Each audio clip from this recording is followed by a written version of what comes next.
Hi, friends and family and neighbors and past clients and current clients. And this is Jim Urban. I'm just going to do one of my market updates, but it's going to be more than just a market update. I'm going to be filling you in on some upcoming events. But I want to start off by letting you know that it's February 9th, 2026 right now. I've got some notes in front of me here so I don't miss a thing. I'm going to be wanting to wish you a happy Valentine's Day, which is coming up on this Saturday. It's just, well, it's February 14th, of course. It's coming up on this Saturday. Today's Monday. And I'm excited to let you know that you guys are going to be getting a Valentine's card from me. So be watching for that in the mail. I wanted to let you know that I put a personal note in there for everybody. And I'm just so excited to touch you a little bit on Valentine's Day. It's not every day that I get a Valentine's card. I always get a lot of Christmas cards, which is a wonderful thing to get. I got some beautiful Christmas cards this last Christmas. But how often do you get Valentine's cards? Sometimes we think it's for the kids, but I really honestly think it's for the adults as well.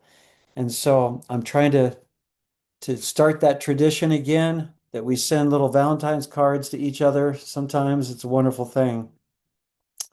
So that's my opening. I just wanted to let you know that you're important to me, and that's why I love doing these little updates at least once a quarter. I kind of felt like doing it a little bit earlier. Sometimes I wait until March at the beginning of the year to do this, but I feel like February is a good time to do it as we kind of get the year starting to crank up when we feel we're past the holidays now and we're getting into some of the fun holidays like Valentine's Day and Easter, as I'll be talking about that a little bit as well.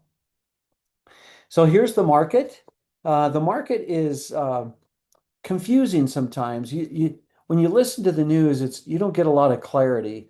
You sometimes walk away more confused than you thought you were originally. And so the headlines also feel noisy and sometimes they feel dramatic because that's what they do on the news.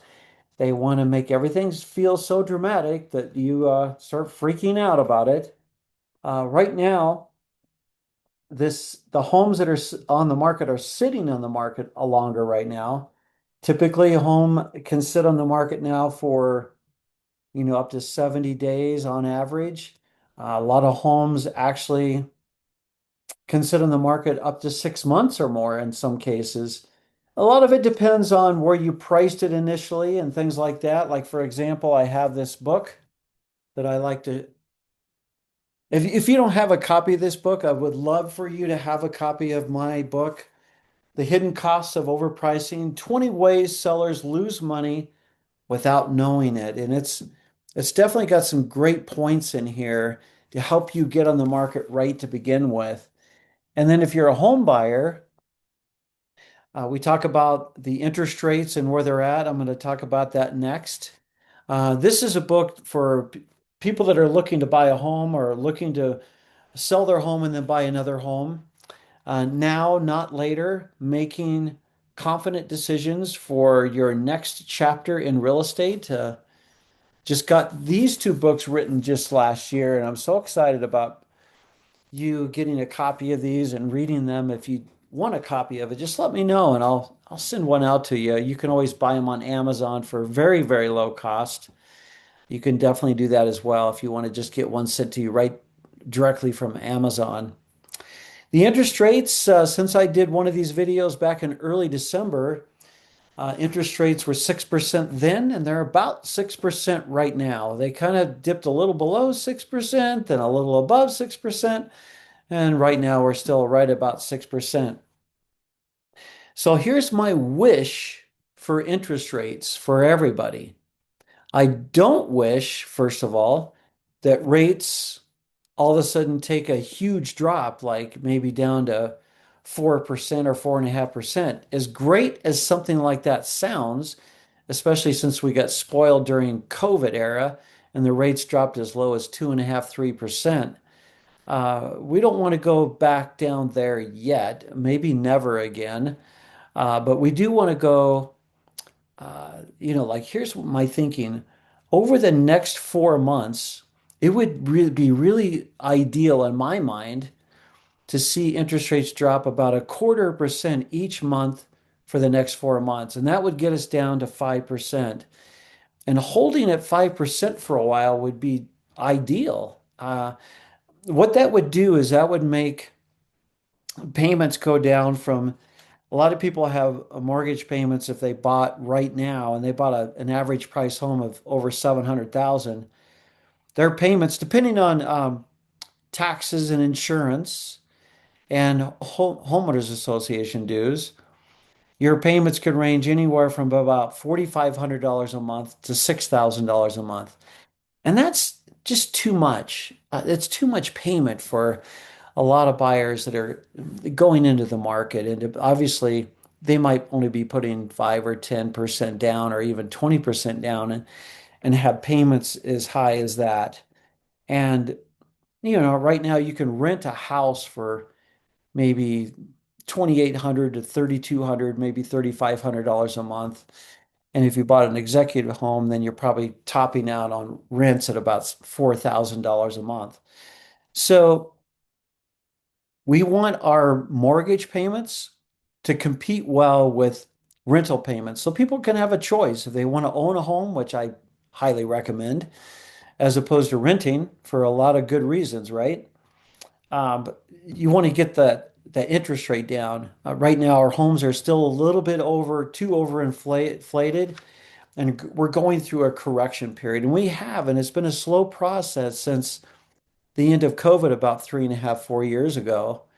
Our home prices have been coming down to help buyers have lower payments, but we need that interest rate to come down a little bit too to help bring down the payment. We don't want the seller to suffer too much by coming down in value too much, and then they're not going to be able to move because they're not going to have enough equity to buy what they want to buy. So that's my theory of economics on how to make things perfect. We'll see how things work over the next 4 months. That's just my wish. I obviously have no control, and nobody does, um, except for the government or the feds or whoever has control of that, right? So let's talk a little bit about inventory. Inventory of homes is a factor as well. Last year, I think we topped out close to 14,000 homes on the market in the Denver metro area, 7 county wide, which is a huge uh, part of Denver metro. It goes into the foothills a little ways. It actually goes out into the plains a little ways, all the way out to Franktown and Elizabeth and some of those towns. Goes up in the foothills, up into Evergreen and Conifer and those kind of things. Right now, we're sitting at about 8,200 homes on the market. Now, at the lowest inventory that I've ever seen was in January of 2021, where we only had 1,200 homes for sale, and the rates were, 3%. So homes were getting multiple offers. We're not getting multiple offers right now at all. Uh, with 8,200 homes on the market and interest rates at 6%, it's a sluggish market. It kind of feels like walking in mud or molasses. It's just that's what it feels like. It's just really a slow process of buyers making decisions. They can be picky right now, and sellers having to wait for a buyer to make an offer on their home. So that is that part of the equation. So let's talk a little bit about, yeah, let's talk a little bit about what it takes to sell a home these days. It takes a staging, like home staging is really big right now. You want your home to feel warm and inviting and comforting and attractive. And staging is a good way to do that. Like you don't want to just have a vacant room if possible. Sometimes we sell vacant homes and we do it all the time, but if you could honestly have the home not just staged just to stage it in that look stage. You want to do some real classic things to help the home be staged nicely. For example, in the kitchen, you want the kitchen to have a nice kitchen table and chairs. You want the living room and the family room to have at least a couch and a love seat, maybe a rocking chair, maybe some nice pictures that are hung up in there, just to make it look inviting. That's one of the rooms that you imagine yourself and your family living in. The bedrooms, you want to have like the primary bedroom to have a bed and some nightstands and a lamp. You want to have plenty of lighting up and some decorations on the walls as well. You don't want totally blank walls up there. Some of the other bedrooms you could probably sparsely stage, but staging is so, so important. I want you to know that we have an in-house stager now at Urban Companies. Her name is Kate, and she does a wonderful job to help us stage homes. So you don't have to go out and like hire somebody to stage your home. We can do that for you. It's a service that we provide. We did that on a townhome that I just sold in my neighborhood, and the staging really, really helped. And the owner did some really cool stuff as well to improve the house as we were on the market. They had things painted all in the interior to bring it to a more soft tone. They also added some stainless steel appliances. They had some older appliances in there, and they had those all changed out. Now, not everybody's going to be able to do all this. I'm not saying you have to do this, but we worked as a team to get that townhome sold, and we got it done. We had to bring down the price lower as well. We had to do a lot of things to get this place sold, and we did it. And so I wanted to talk to you a little bit about home inspections. Now, buyers feel like they kind of have the upper hand right now. It's a kind of a buyer's market. They're not real happy about their mortgage payments, but when they buy a home, they want to make sure that everything is the way they want it, including the home inspection. They want to make sure that the seller is going to take care of them if they find health and safety issues, especially, or structural issues. They want to ask the seller to do those repairs or to give them a credit for the repairs. And a lot of times we negotiate credits towards buyers' closing costs because the seller can't just give them money. That's not allowed by the lender, especially. If somebody's paying cash, that's a whole different conversation. But this is really, really important information for you because when you go on the market, you want to have your home pre-home inspected. And that's if I can help talk you into that.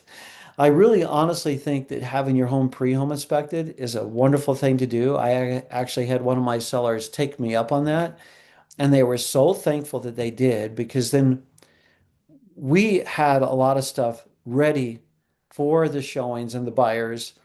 Once we had that buyer, and then once they did that home inspection, we had a lot of confidence that we had a lot of the little things and especially the major things taken care of by the time the buyer even had their inspector come out and inspect. So, word to the wise, right? Word to the wise. Being prepared is a key word in this market is preparation. It's so, so important. All right, so let's move on to the next topic. The next topic is um, just owning real estate and how it builds wealth. Like you don't want to just not buy, or you don't want your kids not to buy a home. You want them to be in a home and you want them to build equity. And it takes decades. It's not like an overnight success. Unless you happen to come into the cycle when everything's dropped and that curve values are starting to go up. And so maybe in 3 years they might see $100,000 gain in equity or something like that. That's not going to always happen right away. But real estate's always like in 7 to 10 year cycles. And when you're in 7 to 10 year cycles and you wait at least one decade, you're going to see some increase in value. You might see some drop as well, but the increase is always going to overshadow where it actually dropped to. And that's just been the history of real estate in Denver and in the nation for so many, many decades. All right, so I'm going to transition now into we talked about Valentine's Day coming up here, and I'm excited for you to get my little Valentine's card that's coming to you in the mail. But I'm also really excited about my Easter egg hunts that I do on a regular basis, and that one is coming up. That Easter egg hunt will be on Saturday, March 28th, 2026. We usually start that at noon, but we're watching for the invitation on that. And just so you know, Easter is on April 5th, 2026. So we're doing it 8 days before Easter. Palm Sunday is on the 29th, Sunday the 29th, and our Easter egg hunt is on Saturday, March 28th. So our Easter egg hunt is one day before Palm Sunday. And I love Easter. You guys, I love, giving little gifts out to the kids. It's so fun to watch them run in the field and find all their eggs and find their little prizes, and their eyes just light up and they're just so excited. It's one of the beautiful things of Easter is just your little Easter egg hunts, right? We all know the reason for the season on Easter is the resurrection of Jesus Christ, and it's just such a wonderful holiday. It's equally as important as Christmas to me, and I just think having you guys come out and seeing you on Easter is my way of letting you know that I appreciate you, I love you, I care about you. It's not just about selling homes to me. It's about sharing these wonderful holidays, especially these spiritual holidays. To me, they touch my heart, and I find ways to kind of touch your heart. And this is an Easter egg hunt's kind of a cool way of doing that. This year, my nephew, I know for sure my nephew Ben is going to be joining in with me on my Easter egg hunt, and he'll have some of his family, friends, and clients come to the event as well. So we're going to stock up on some good Easter eggs this year. It'll be so great. It'll be wonderful. And anyway, so I'm looking to bring this clarity to you as I wrap up this conversation here a little bit. I'm looking to bring clarity to you and understanding where the market is today. And I just love doing this because watching the news is just so confusing. And I'm happy to do this. I wanted to give you a little PS on this. And I'm going to plant some seeds because I've been working really hard on these one, two, three, four different things that I've been trying to help my friends and my clients with. And I've had some clients take me up on me helping them with some of these things. And I just have some really, really good experience and good thoughts around some things that I wouldn't want you to be taken advantage of. The first thing is solar. Solar active panels, the panels that you put on your roof. Please consult with me before you decide to do that. Honestly, I'm not so much against the panels. I just don't want them on your roof. And there's a lot of reasons why. If you have a hailstorm, it's a royal pain. It costs you anywhere from $4,000 to $7,000 just to have those panels removed and put back on.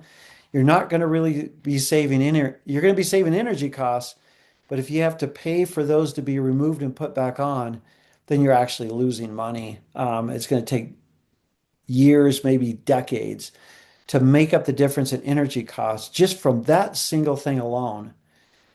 The only other way that I would probably have you put solar panels on your home or on your property would be is if you bought them free and clear. When you put a lease or a loan on those things, you're not really saving any money. Like honestly, I've worked with so many clients And after their experience of having them on their roof for even 3 to 5 to 10 years or more, they're not seeing enough return based on the payments that are making.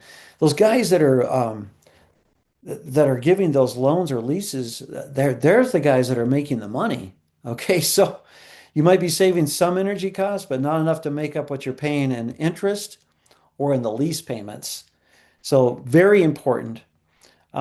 Heat pumps versus traditional gas forced air furnaces. It's a huge topic right now. There's companies out there. I'm actually meeting with my HVAC guy this week to talk to him more about this. There's companies that are advertising like crazy, like Jetson. You could probably go to jetson.com or just put in Jetson in a Google search or in an AI search, and you're going to find out what they're doing. They're converting the whole system over to heat pumps, which puts out cool air and heat at the same time. There is a growing market for this, and you have to decide if this is a good idea for you or not. And there's pros and cons to this. I'm not going to give you the full gamut on that right now, but I am going to be meeting with my HVAC guy this week to talk even more about that this week.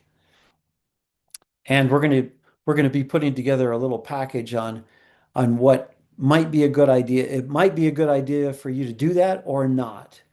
So be watching for that. So the other thing I wanted to talk to you about is this thing called house hardening. HARDENING, hard or hardening. These are homes that are protected from fire. Now, we've been over the last, seems like to me, like the last 10 years, especially, even the last 5 years, we've seen fires, even in our own state here in Colorado. And there's ways to protect your house from fires and ambers flying in the air to protect you from your house from burning down. In fact, that I even have a PBS special link that I could send you that will show you houses that haven't burnt down. All the houses around them burnt down, but the house that was house hardened didn't burn down. And it's not a glorified thing to do. It's not something you brag about when you do some kind of cool addition on your house, or you do some nice updating in your kitchen, or you do some nice landscaping. It's really fun to get out there and brag about it a little bit to your friends on social media, but you would never go out on social media and say, "Hey, I just house hardened my house and I'm so excited about it." It's You spend money on it, but at the same time, it's just something it's now you might brag about it if your house is still standing and everybody else is burnt down after you house harden, then that's the time to say, "Hey, look what I did to my house and it actually worked." And so we've got some information on that for you as well, especially for those that are in the foothills or in the mountains. One of my clients is really focusing on this right now up in Evergreen, Colorado. And but even down here in the suburbs, we had that fire out north in the north part of Denver, the suburb out there, the whole suburb just burnt down. And that was about 3 years ago. And so I have some ideas on how you can house harden your house. And so these are some things I wanted to leave with you today. I'm so excited for 2026. I'm so excited to see you at some of my events that are coming up. Of course, the main one that's coming up is the Easter egg hunt. And so mark your calendars for that. You can RSVP later when you get the invitation. I look forward to that and I appreciate you guys. I love you. And if you have questions, don't hesitate to call me. And also, as a very last comment, I get clients all the time saying, "Hey, do you still have your Jim's little yellow book of referrals? You have the best references." And most of the time, I can print out my list on paper if you would like, but I actually have all of my lists of contractors, handyman, plumbers, like I said, contractors, people that do roofs, people that can help you house harden, people that can help you decide if you're going to put a heat pump in or a furnace in. I've got HVAC people, I've got plumbers, electricians, handymen, all of these people on my direct. I've got 300 different businesses in there, and it's all at www.denver, the number five, Denver five-star referral center.com. I know it's kind of a long URL, but all you have to do is log in your name and log in your email address with your name and email address, and you're in. If you use the same browser, then you're in for life on that. And you can just go in there anytime. And I work really hard. My team and I work really hard to keep that list up to date. If I have a business that goes out of business or retires or whatever, we take that business out and we hopefully have follow-up businesses. And if we don't, then we find like I have a new electrician this year, for example, that I put in there because I have an electrician that's mostly works the other side of town. I have an electrician that works this side of town. And so those kind of updates are happening like constantly. Like every week I'm doing updates with my team. We're always doing updates to that list so that we have up-to-date businesses to give you the best, to give you their vetted services, give you the hopefully the best price and the best service. And that's what we're looking for. I'd love your feedback on after you work with some of these people. Send me a little text or a little message. Even send me a message through Facebook messaging or whatever way you want so that I know how the job went for you. This is my message for you today. It's a very casual, long. I'm not worried about the time. I'm just leaving you this long message so that you can have the information you need and the latest information of what's going on in my head with all of my experience. And as I continue to work with you and help you in your life any way that I can. Have a wonderful day. Have a great Valentine's Day, and I'll stop the recording. See you guys. Love you. Bye.